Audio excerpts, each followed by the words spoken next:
ಒಂದು ಜೀವನ. ಪಾತ್ರಧಾರಿಗಳ ಪರಿಚಯ. ಮೊದಲನೇದಾಗಿ ಚಾಲಕ ರಾಮಣ್ಣ, ಅನುಭವಿ ಚಾಲಕ, ಆದರೆ ಸದಾ ಒತ್ತಡದಲ್ಲಿ ಇರುವಂಥವರು. ಎರಡನೇದಾಗಿ ನಿರ್ವಾಹಕಿ, ನಿಷ್ಠಾವಂತ ನಿರ್ವಾಹಕಿ ಸವಿತಾ.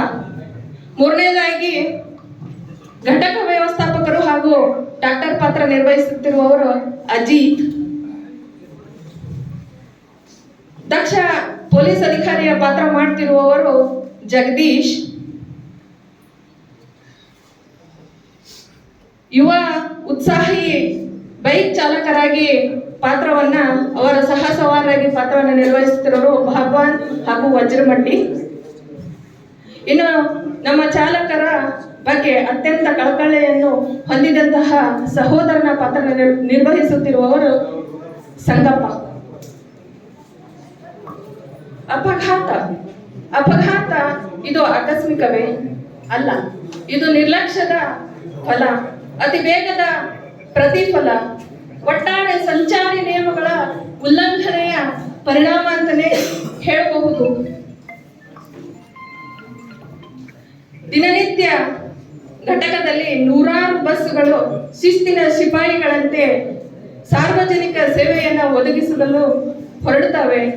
ಇಂದು ನಾವು ನೋಡ್ತಾ ಇರುವಂತಹ ಕತೆ ಬರೀ ಒಬ್ಬ ಚಾಲಕನಲ್ಲ, ಬದಲಿಗೆ ಸಂಪೂರ್ಣ ಸಾರಿಗೆ ವ್ಯವಸ್ಥೆಯ ಜವಾಬ್ದಾರಿಯ ಕಥೆ.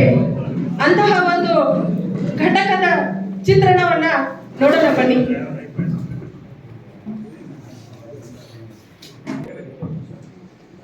ಬಸ್ಗಳನ್ನ ಕಳಿಸೋದ್ರಲ್ಲಿದ್ದಾರೆ. ಏನು ಇನ್ನು ಬೆಳಗಾವಿ ರೋಡ್ ಹೋಗುವಂತ ರಾಮನೇ ಬರಲಿಲ್ಲ, ನನಗೆ ಅಷ್ಟು ಲೇಟ್ ಆಯಿತು. ಪ್ಯಾಸೆಂಜರ್ ಬೇರೆ ಫೋನ್ ಮಾಡ್ತಾ ಇದ್ದಾರೆ ಬಸ್ ಸ್ಟ್ಯಾಂಡಿಂದ.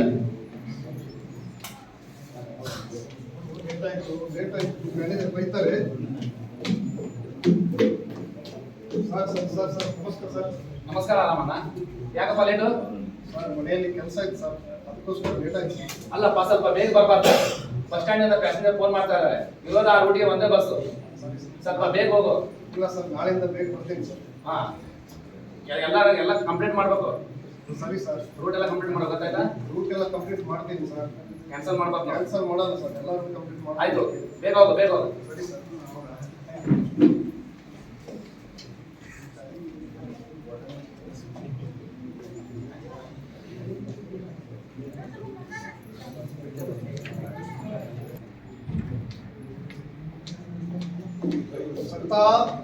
ಸವಿತಾ ನಾನು ಬಂದೆ. ನಾ ಇವಾಗ ಬರೋದು, ಅರ್ಧ ತಾಸು ಲೇಟ್ ಆಯ್ತಲ್ಲ. ಇವಾಗ ಬಂದಿದ್ಯಾ, 10 ನಿಮಿಷ ಕಳ್ಕೊಂಡು ಹಚ್ಬೇಕು, ಲೇಟ್ ಆಗುತ್ತೆ. ಹೋಗೋಣ ಬಾ. ಹತ್ತು ಗಾಡಿ ಹತ್ತು. ಸವಿತಾ, ನಿಮ್ ಕಡೆ ಬೋರ್ಡ್ ಹಾಕಿದೀಯಾ? ಹಾಕಿದ್ದೀನಿ ನಾನು. ಮೇಡಮ್, ಸವಿತಾ, ಎಲ್ಲ ಟ್ರಿಪ್ಗಳು ಮಾಡಬೇಕು, ಯಾವ ರೂಟ್ ಕ್ಯಾನ್ಸಲ್ ಮಾಡಬಾರ್ದು. ಇವಾಗ ಡಿಪೋಮೆಂಟ್ ರೋಡಂಗೆ ಬೈತಾರೆ. ಆಯ್ತು ಮೇಡಮ್ ಸವಿತಾ,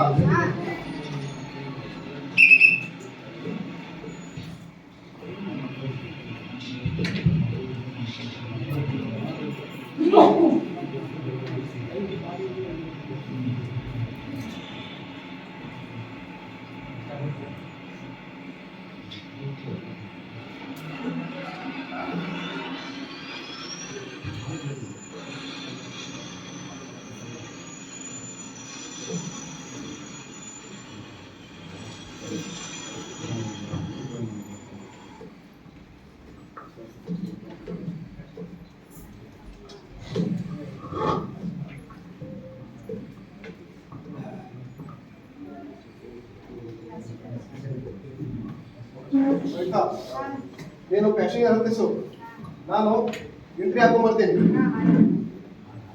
ಬರಿ ಬೆಳಗಾವ್ ಬರಿ. ಯಾರು ಬರಿ? ಬೆಳಗಾವ್ ಹೋಗುತ್ತೆ. ಹತ್ರ ಸರ್, ಹತ್ರ ಬರಿ ಮಂಜ, ಬರಿ ಬೆಳಗಾವ್. ಮುಂದೆ ಬನ್ನಿ, ಇನ್ನು ಮುಂದೆ ಬನ್ನಿ, ಬೇರೆ ಯಾರು ಈ ಮಾತನ್ನು ಹೇಳೋದಿಲ್ಲ.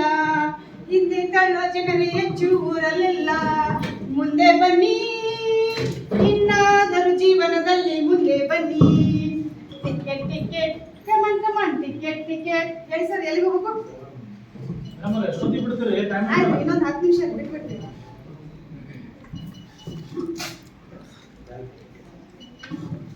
ಸರ್, ನಿಮ್ದೇನ್ರಿ? ಅಣ್ಣ ಬಂದ್ಯಾ? ಬಂದೆ ಹಾ, ದೀಪ ಕುಂಬಾ ಜಲ್ದಿ ಬಾ.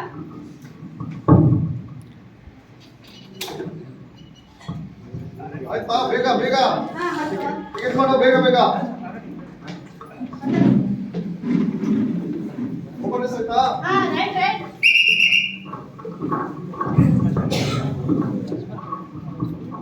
ನಿಮ್ ಕಡೆ ಡೋರ್ ಹಾಕಿದ್ಯಾ? ಹಾ, ಆಯ್ತು, ಲಾಕ್ ಆಗಿದೆ. ರೈಟ್.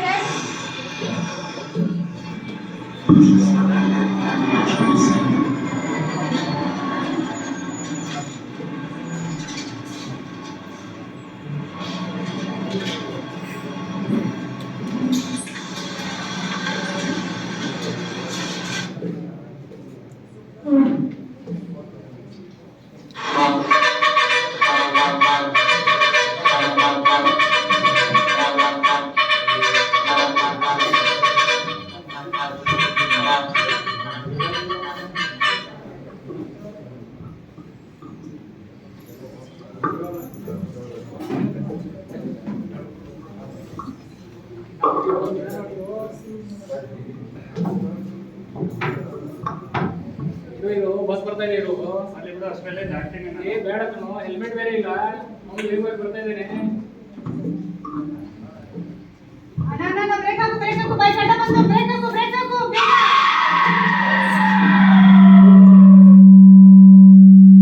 ಸರಿತಾ? ಏನಾಯ್ತಿದು? ಅಣ್ಣ, ಏನಾಯ್ತು ನೋಡಿ.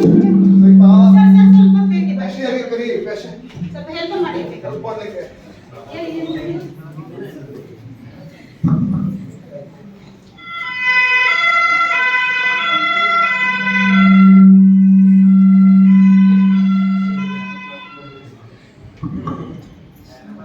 ವೀಕ್ಷಕರೇ, ತಾವೆಲ್ಲರೂ ನೋಡಿದ್ರಲ್ಲ, ಅತಿ ವೇಗದಿಂದ ಒಂದು ಅಪಘಾತ ಆಗಿ ಹೋಗಿದೆ.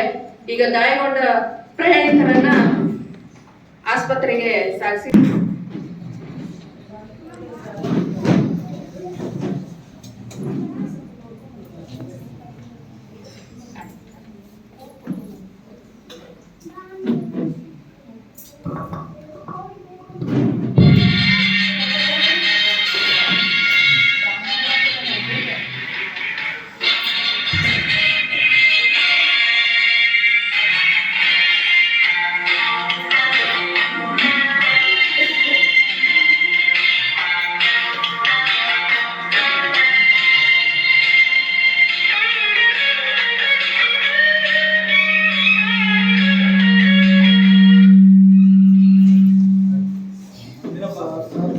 ಡ್ರೈವರ್ ನೀವೇನಾ? ಹೌದು ಸರ್. ಆಕ್ಸಿಡೆಂಟ್ ಹೆಂಗಾಯ್ತು? ಸರ್, ಅತಿ ವೇಗವಾಗಿ ಬಂತು ಸರ್ ಬೈಕ್ ತಗೊಳ್ಳುವಾಗ. ಹೆಲ್ಮೆಟ್ ಹಾಕಿದ್ದ? ಇಲ್ಲ ಸರ್, ಹಾಕಿದೆ. ರಾಂಗ್ ಸೈಡ್ ಬಂದ. Wrong side. ಡಾಕ್ಟರ್ ಯಾರು ಇದಾರೆ ಇಲ್ಲಿ? ಅವ್ರು ನೋಡ್ತಾರ ಅವ್ರು ಯಾರು? ಸರ್ ನಮಸ್ಕಾರ ಸರ್. ನಮಸ್ತೆ. ಸಾರಿ ಸರ್, ಈಗ ಎಷ್ಟೋ ಪ್ರಯತ್ನ ಮಾಡಿದ್ರು ಒಂದು ಪೇಷಂಟ್ ನನ್ನ ಉಳಿಸಕ್ಕಾಗಲಿಲ್ಲ. ಯಾಕಂದ್ರೆ ತಲೆಯಿಂದ ತುಂಬಾ ರಕ್ತ ಬೀಳ್ತಾ ಇದೆ. ಅದಕ್ಕೋಸ್ಕರ ಇನ್ನೊಬ್ರು ಔಟ್ ಆಫ್ ಡೇಂಜರ್, ಒಬ್ಬರಂತೂ ಡೆತ್ ಆಗಿದ್ದಾರೆ ಸರ್. ಅಯ್ಯೋ, ನನ್ನ ಕರ್ತವ್ಯವನ್ನು ನಾನು ಮರೆತಿಲ್ಲ.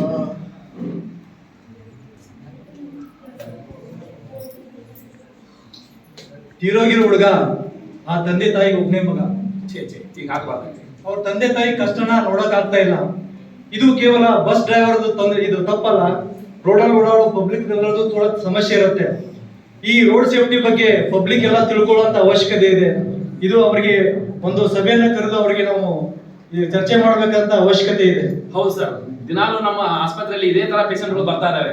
ಅದಕ್ಕೋಸ್ಕರ ನೀವು ಎಲ್ಲ ಜನರಿಗೆ ಒಂದು ಜಾಗೃತಿಯನ್ನ ಮೂಡಿಸಬೇಕು. ಖಂಡಿತ ಇದ್ರ ಬಗ್ಗೆ ಜಾಗೃತಿ ಮೂಡಿಸುವಂತ ಕೆಲಸ ಮಾಡೋಣ ನಾವು. ಆಯ್ತು, ನೀವು ಯಾವಾಗ ಕರೀತೀರ ಅವಾಗ ನಾನು ಬಂದೇ ಬರ್ತೀನಿ. ಖಂಡಿತ ಡಾಕ್ಟ್ರೆ, ಖಂಡಿತ ಬರೋಣ. Thank you.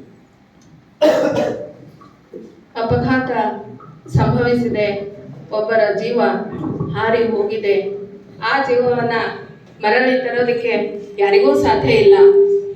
ಯಾರಿಗೆ ಜೀವ ತೆಗೆಯುವ ಒಂದು ಅಧಿಕಾರ ಇರೋದಿಲ್ಲ, ಸೃಷ್ಟಿಸುವ ಅಧಿಕಾರ ಇಲ್ಲದವರಿಗೆ ತೆಗೆಯುವ ಅಧಿಕಾರ ಸಹ ಇರೋದಿಲ್ಲ. ರಾಮಣ್ಣ ಜರ್ಜರಿತರಾಗಿದ್ದಾರೆ. ಅವರ ಮನೆಯ ಚಿತ್ರಣ ಹೇಗಿದೆ ನೋಡೋಣ ಬನ್ನಿ.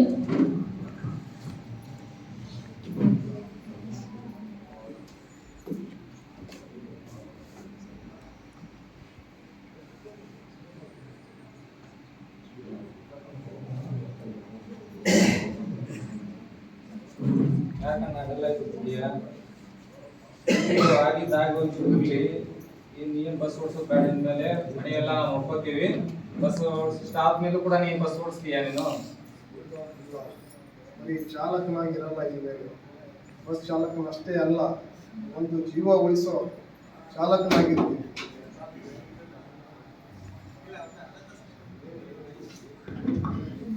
ನೋಡಿದಿರಲ್ಲ ವೀಕ್ಷಕರೇ, ಒಂದು ಅಪಘಾತದಿಂದ ಒಂದು ಜೀವ ಹೋಗುವುದಷ್ಟೇ ಅಲ್ಲ, ಜೀವ ಹೋದ ಮನೆಯವರಷ್ಟೇ ದುಃಖ ಪಡುವುದಲ್ಲ, ಚಾಲಕರು ಸಹಿತ ಅದರ ಒಂದು ಪರಿಣಾಮದಿಂದ ಮಾನಸಿಕವಾಗಿ ಹಿಂಸೆಗೆ ಒಳಗಾಗ್ತಾರೆ, ಜರ್ಜರಿತವಾಗ್ತಾರೆ. ಅವರನ್ನ ಆ ಒಂದು ಘಟನೆಯಿಂದ ಹೊರತರೋದಕ್ಕೆ ಸಾಕಷ್ಟು ಪ್ರಯತ್ನವನ್ನ ಮಾಡಬೇಕಾಗತ್ತೆ. ಅಪಘಾತ ಆಯಿತು, ಮನೆಯ ಚಿತ್ರಣವನ್ನು ನೋಡಿದಿರಿ. ಇನ್ನು ಘಟಕದಲ್ಲಿ ಇಂಥ ಒಂದು ಅಪಘಾತಗಳನ್ನ ಆಗದಂತೆ ತಡೆಯೋದಕ್ಕೆ ಏನ್ ಮಾಡ್ತಾ ಇದ್ದಾರೆ ನೋಡೋಣ ಬನ್ನಿ. ಜಾಗೃತಿ ಮತ್ತು ಪರಿಹಾರ ಸಭೆಯನ್ನ ಡಿಪೋ ಮ್ಯಾನೇಜರು ಆಯೋಜನೆ ಮಾಡ್ತಾ ಇದ್ದಾರೆ. ಹೋಗೋಣ ಬನ್ನಿ ಘಟಕಕ್ಕೆ. ಎಲ್ಲಾ ಚಾಲನಾ ಸಿಬ್ಬಂದಿ ಬಂದ್ರಪ್ಪ, ಎಲ್ಲಾರು ಕರ್ಕೊಂಬರ್ರಿ, ಎಲ್ಲಾರು ಬೇಗ ಬಂದ್ರಪ್ಪ ಇಲ್ಲಿ.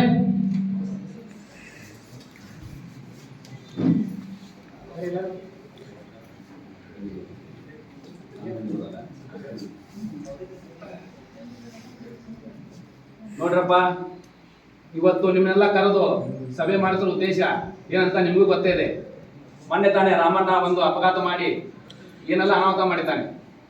ಅದಕ್ಕೋಸ್ಕರ ನಿಮ್ಗೆ ಹೇಳೋದಿಷ್ಟೇ, ನೀವು ಕರ್ತವ್ಯಕ್ಕೆ ಬರುವಾಗ ಇವತ್ತು ಫಾರ್ ಎಕ್ಸಾಂಪಲ್ ನಿಮ್ದು 8 ಗಂಟೆ ಡ್ಯೂಟಿ ಇದ್ರೆ 7:30ಗೆ ಡಿಪೋಗೆ ಬರಬೇಕು. ಬಂದ್ಬಿಟ್ಟು ಗಾಡಿ ಸ್ಥಿತಿ ಏನಿದೆ ನೋಡ್ಕೋಬೇಕು.